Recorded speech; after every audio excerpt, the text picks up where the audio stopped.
Ladies and gentlemen, ye old Guardsmanom.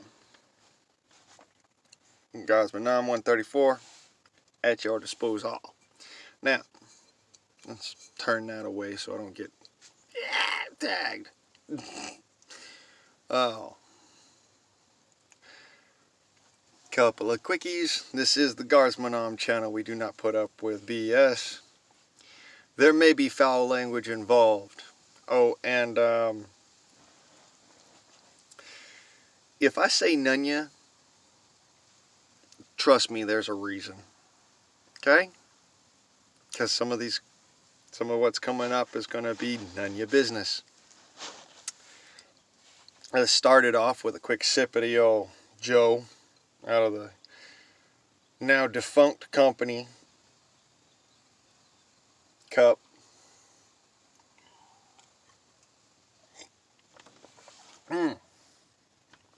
Good stuff, that Joe is. Now,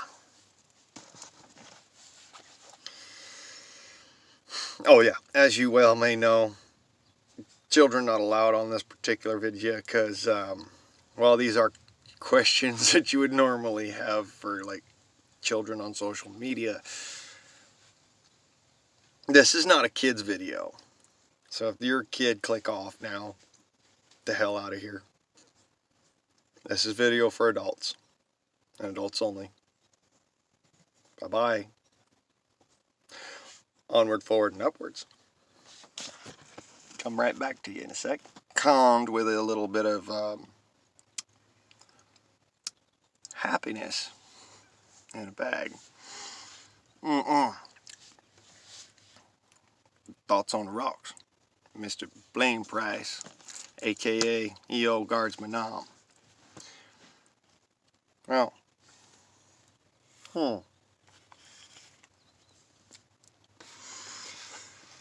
Question numero uno. Single or taken?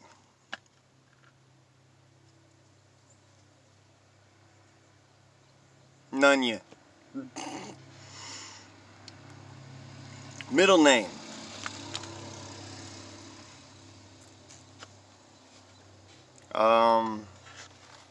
It's kind of funny because my middle name comes from an actual family name where I'm related to Scottish side of my family, my mom's side, and that is Stewart.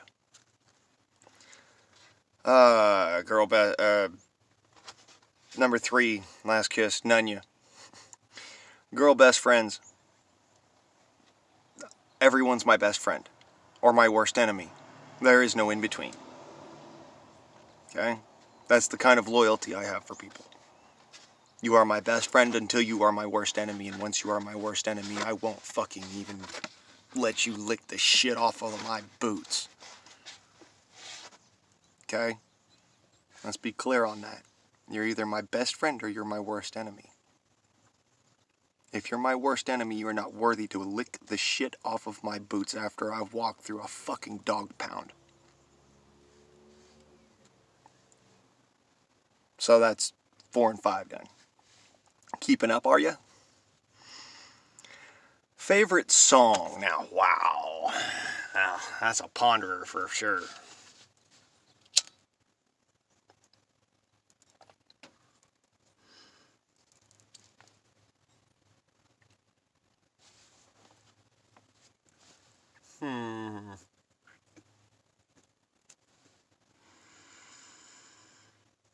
Favorite song?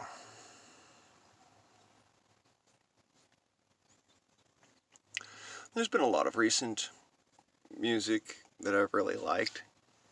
Of course, you look back over the decades and it's hard to pick a favorite song, right? As far as my personal favorite song.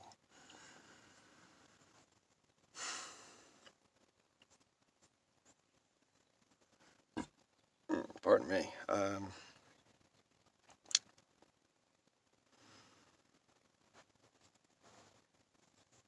No, that's not my favorite song, by the way. Pardon Me is not my favorite song. It's one of those that I really like, but it's not my favorite. God,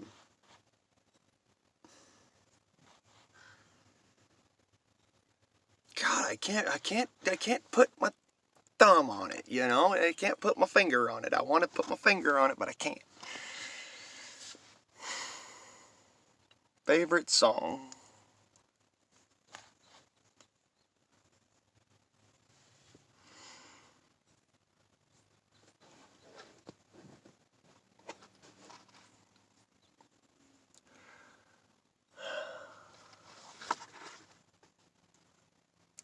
Well, shit. I was listening to it just yesterday. My favorite song is also probably one of those songs. It's not. It's like a lot of people's favorite, but it's my favorite for a different reason. All right, it's not my favorite because of Vietnam music. It's not my favorite because, it talks about the life of Jerry Cantrell. You know,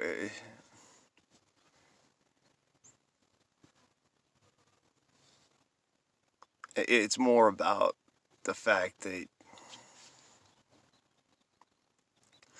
my whole life I've been raised to be the rooster, the badass, the cock of the walk. You know, the one dude who it doesn't matter what you got to say, I'm smarter. And if it's logical and reasonable, I'm gonna say yeah. But other than that, I don't agree. And you're not gonna make me. You're not gonna force me by any fucking means. Because I was raised to be the cock of the walk. I was raised to be Billy Badass. Alright? That's actually what I was raised to be by my dad. My mom, she wanted the sensitive, and it doesn't work out real all that well. With all the shit I've seen with, body parts popping out of place and whatnot.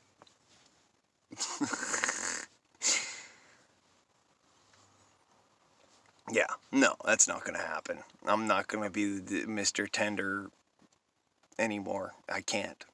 So, far as that's concerned, yeah, that's why it's my favorite song. Because it talks about they've come to snuff the rooster, and he ain't gonna die. Well, cock of the walk, I ain't gonna die. I'm tougher than that. I'm one tough son of a bitch. So, if you wanted to know what my favorite song is, I'm not a big Alice in Chains fan, but that is my favorite song of absolute all time.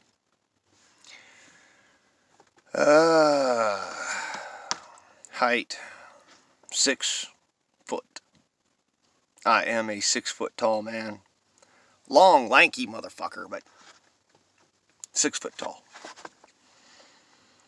My weight is about 160, 170. Heaviest I ever was 250. I didn't used to always be this skinny. Y'all want to know my secret? Well, eat more spicy and drink a lot more coffee. Coffee is good for you, and it'll take the spicy away. Something that you learn when you live in Texas for however long. I lived in Texas for a little bitty amount of time, but it gave me a new appreciation for spicy food. Now, getting on with it. First kiss, Nunya. Sports. Do I play any sports? Do I like any sports? I used to play baseball. I was actually top varsity. Best in my school, best in my class. I didn't have that way out there home run, but I had a batting average that was consistent. Didn't matter if I hit the ball far, I hit the ball every time. My accuracy could not be challenged. And they even used medications that challenged my accuracy. And when they did that, it actually caused me to pop fly the ball outside of the fence, home run, and then blow out my ankle coming off of home plate. because I couldn't see the side of home plate. Couldn't see that the plate was raised. So when I stepped down wrong, and it turned my ankle and blew out my ankle. That was all in an attempt to make it so that I couldn't be as accurate as I could be, and that they were using such potent drugs. So, there you go. Yeah, I was a baseball player once. I could throw from outfield, and I could hit like you would not believe, and I wasn't too slouchy on a pick run, so. Also, on top of that, I was a great first baseman and also a great shortstop, so. Coach Higgins, if you're watching, thank you very much, sir. If you're still with us, God bless you, sir. One secret. Well, shit, I'm giving away secrets all day long here, so I guess you all got to be watching to make up sure on that. But one secret that I ain't never told anybody. I told a lot of people that one, so it's not really a secret. Can't really say. Not a lot of secrets in my life. I mean, yeah, there's secrets, sorta. I guess, like small little nonesuches. But no real big secrets. Like, it's no secret that my favorite color is that I don't have a favorite color. My favorite color is camo. Because I don't like things that stand out sharply, if you haven't noticed. Like, things look very laid back around me, except for neat eyebrow. But I like drabs. I like soft colors. I'm not a big sharp colors fan, so I guess like olive drab or stencil green. For you army boys know what that is? Perhaps. It might be my favorite color, I guess you'd say. That or mud brown. I mean, I'm not big into sharp colors. I don't like sharp colors. I bought these because they were cheap.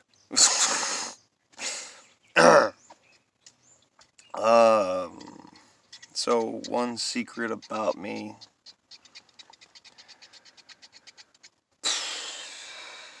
That's a real ponder. Don't know. I can't really tell you one secret about me. Oh yeah, I can. I can tell you a secret.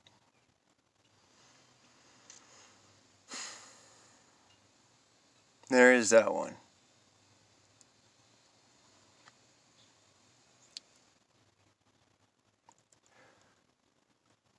I was made into a killing machine before the age of 10.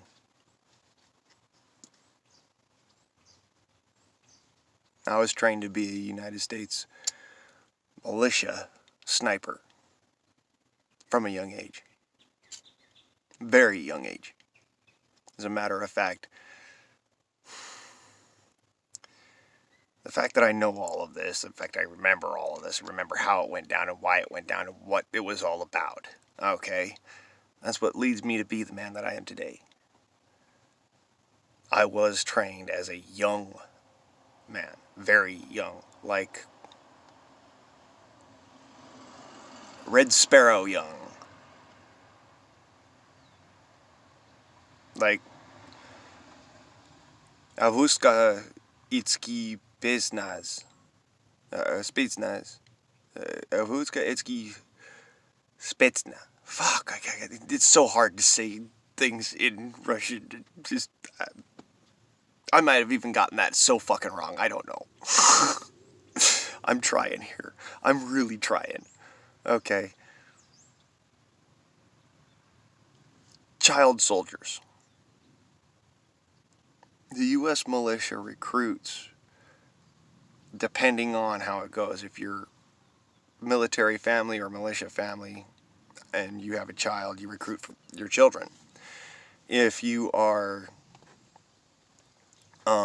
non-militia, non-military, but you want to become militia, normally you start as an 18-year-old, 19-year-old, something like that. Whether that's becoming part of the military or becoming part of your local militia, that's entirely up to you, but that, you know, that's how you become militia. And you do get a little bit of training from it. It's not just, oh, well, here's your gun, here's your this, here's your that, you have a nice day. You get lots of training. Mine started off in the Boy Scouts.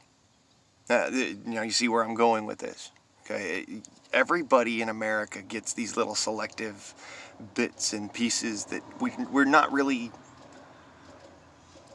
Nobody really gets brought up to that much, okay? They don't get really held up to it like I did. I got held up to it because I said, don't lie to me. Okay? So as far as that goes, that's the one secret that I got that would scare the living fucking shit out of people. I was trained as a sniper as a 10-year-old. I was trained as a fucking machine gunner as an 8-year-old. Let that blow your mind.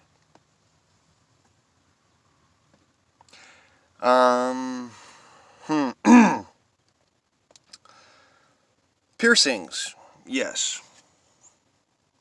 I think it's closed by now, but I got one here. And,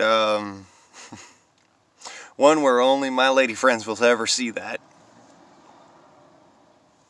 And that one kind of came naturally from God. I don't know how that one came about, but it was an interesting way of doing it, I guess you'd say. Huh.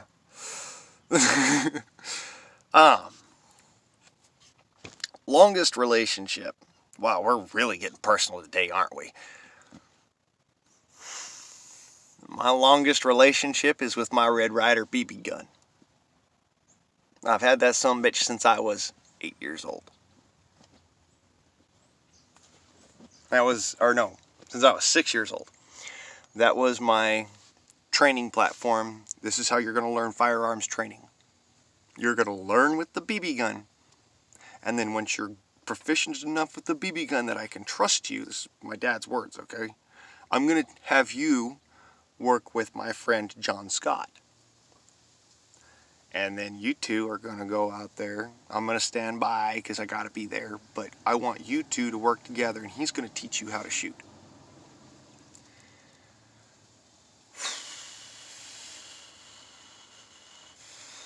Boy, let me tell you.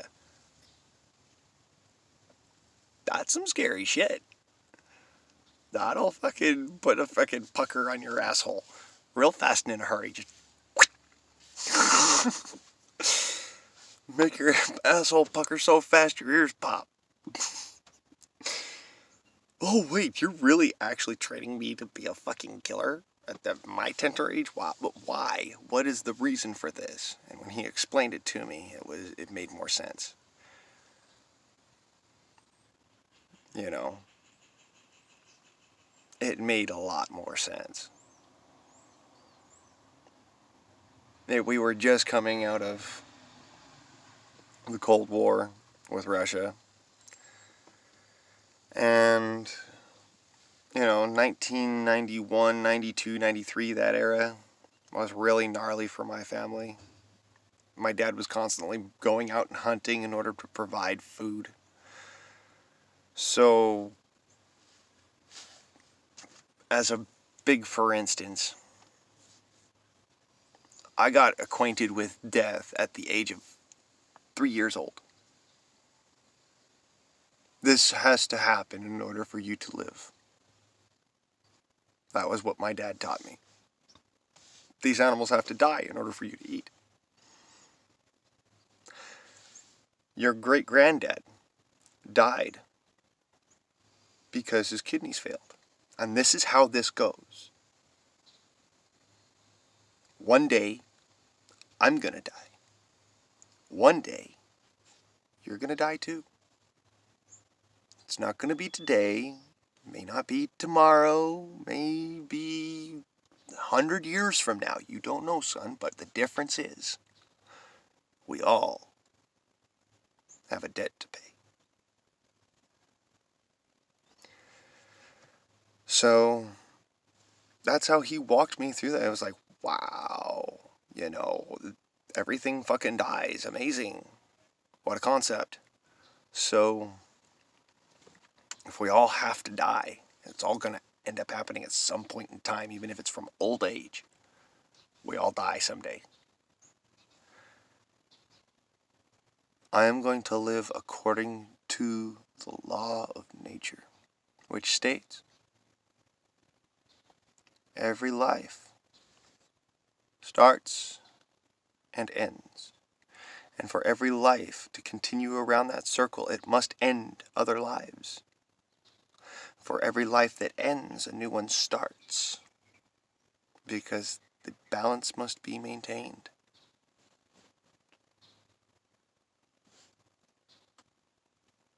It's actual fucking Native American teachings. That's called Yo'aha Kohetai. Or Yo'aha Kohetani. Depending on who you're talking to. If you're talking to somebody who actually has a Cahokian accent, it's Yo'aha Kohetai. And if it's somebody who doesn't have a Cahokian accent but is, you know, Native American descent and they've studied it a little bit, it's Yo'aha Kohetani. Okay? I've actually studied the accent, so I know it a little bit. Next up, favorite ex. Nope. That's why they're exes.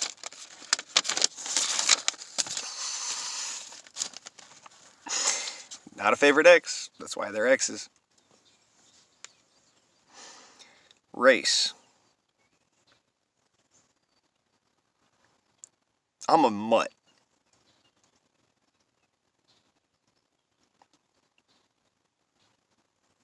One quarter thereabouts Native American. Cherokee, Choctaw, Flathead. And Kiowa. Kiowa, Shenandoah, something like that.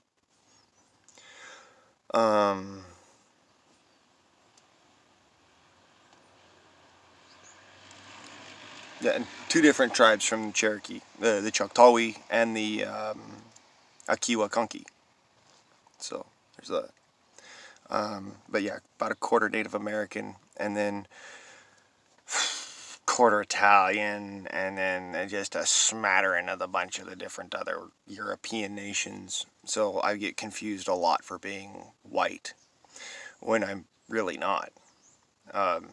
Italy isn't part of Europe. I don't know if people know that. It's never been part of Europe. It's part of Mesopotamia, but not Europe. Turkey is part of Mesopotamia. It's not part of Europe. Okay? You see how this is working here? There are countries that have always been part of this particular part of the world, that this part of the world that's right next door to them thinks, oh, well, these are our people too. Wow. Okay. You're stupid. But whatever. See, Native Americans and Italians could get along. Native Americans and Europeans, we'll do trade with you.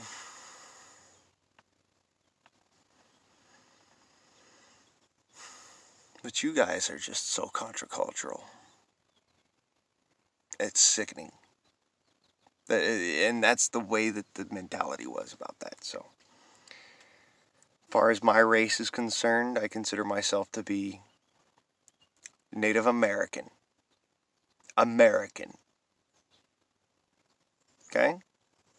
I don't have a race. I'm a mutt. I'm Native American.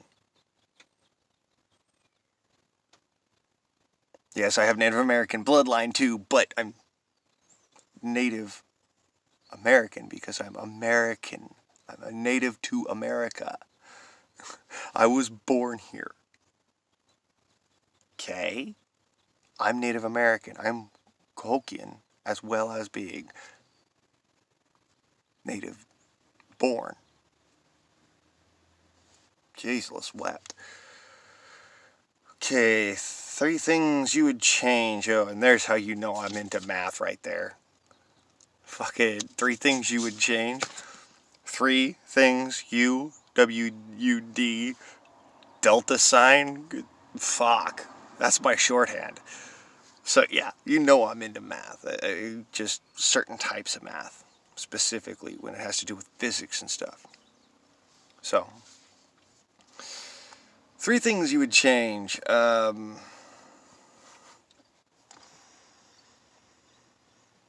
I the power to change it? Because you got to remember, in this world, knowledge is power, but money is more so. It's irritating, to say the least, because you could be the smartest man in the world and you don't fucking work for money, but you instead work for favors like I do, and you don't have the power to change things. You have the power to make your life a little bit easier. That's about it. So 3 things I would change. Well,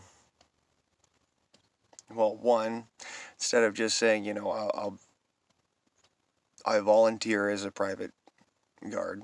I go get my security guard card and work as private security.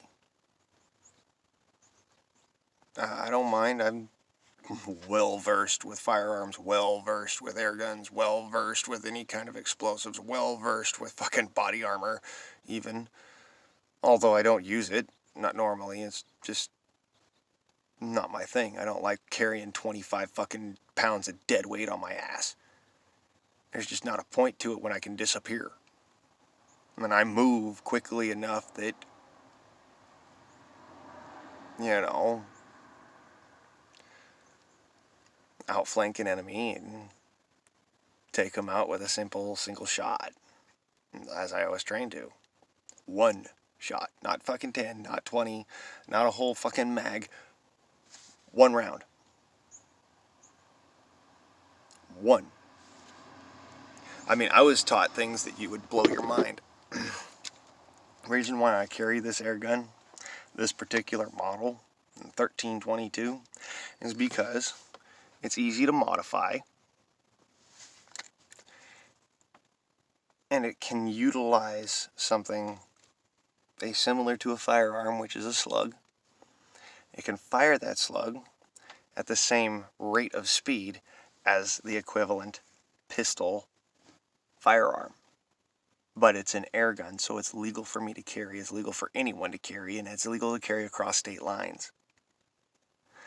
That's the important thing when being a Minuteman. Can you carry it across state lines?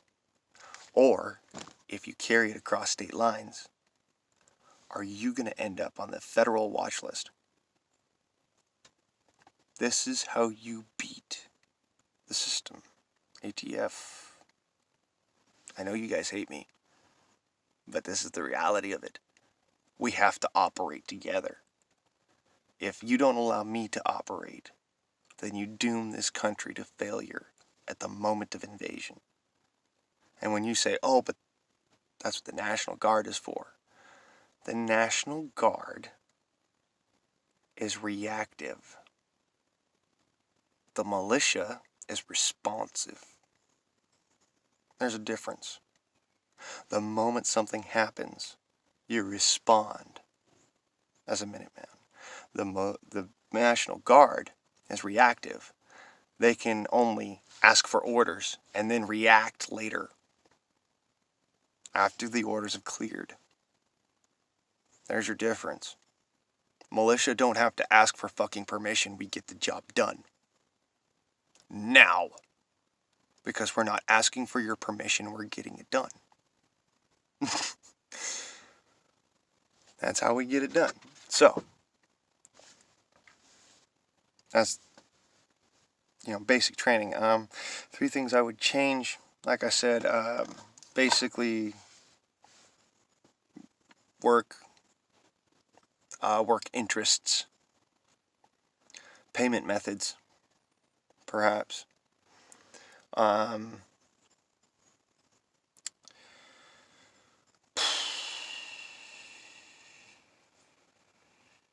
If I had the ability, I would have my felony status rescinded so as I could utilize firearms, because my entire reasoning for utilizing firearms was not in ill manner, but was actually in defense, Commonwealth, defense of the nation, interests of national security. If you're not protecting your doctors, then what the fuck do you do? What the fuck is national security if you're not protecting the doctors? The militia is there to protect. That's our job. That's our duty. We don't just get, we don't get paid for what we do. That isn't pay. Okay? Military? You little bit of money. Small fucking tiny bit of money. Militia, you don't even get paid. No money. None. You're not getting paid for this. This is a voluntary program. You are putting your dick on the chopping block because you recognize there's a larger game afoot, and that you are the only thing that stands between real chaos and the peace that you once knew. That's the reason for a militiaman. It's entirely different from a military man. A military man is defense of the nation and national interests abroad. The militia is for defense of the Commonwealth, meaning the country, the continental country itself. Our country. That's what the militia is for. We are to protect our country. That is the continental United States, that little fucking blob in the middle of North America, between Canada and Mexico. That's what the militia does. Because the military can't. Posse comitatus. That's why the militia exists. To this day, we continue to exist because there are loopholes that have been made specifically so that we can defend our nation. To take down those loopholes is treason. I've had several people ask me for to help take down certain loopholes in certain types of taxes and different things and whatnot. Yeah, no, those are there specifically for Minutemen. Like yours truly.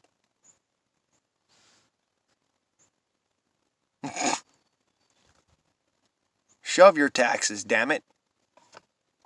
A 3% increase. 3% caused the fucking Boston Tea Party. You want to go fucking 58%?